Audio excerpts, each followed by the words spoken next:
Hello everyone, welcome to Sanmarga classes.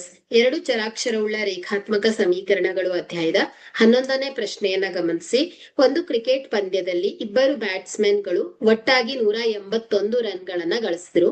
ಈ ಹೇಳಿಕೆಯ ರೇಖಾತ್ಮಕ ಸಮೀಕರಣ ರೂಪ.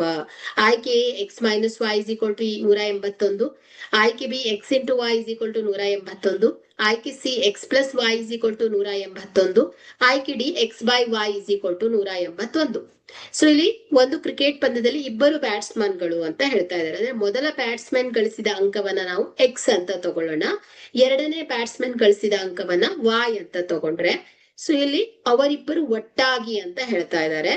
ಸೊ ಹಾಗಾದ್ರೆ ಇಲ್ಲಿ ಇಬ್ಬರ ಬ್ಯಾಟ್ಸ್ಮನ್ಗಳು ಒಟ್ಟಾಗಿ 181 ರನ್ಗಳನ್ನ ಗಳಿಸ್ತಾರೆ ಅಂದ್ರೆ ಇಬ್ಬರು ರನ್ಗಳ ಮೊತ್ತವನ್ನ ನೋಡ್ಬೇಕಾಗತ್ತೆ. So x plus y is equal to ಎಷ್ಟು ಹೇಳಿ 181 ಆಗತ್ತೆ.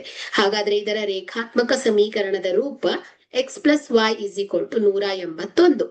ಸೊ ಈ ಆಯ್ಕೆಯನ್ನ ನೋಡ್ಲಿಕ್ಕೆ ಹೋದ್ರೆ ಸಿ ಆಯ್ಕೆ ಸರಿಯಾಗತ್ತೆ. Okay, thank you.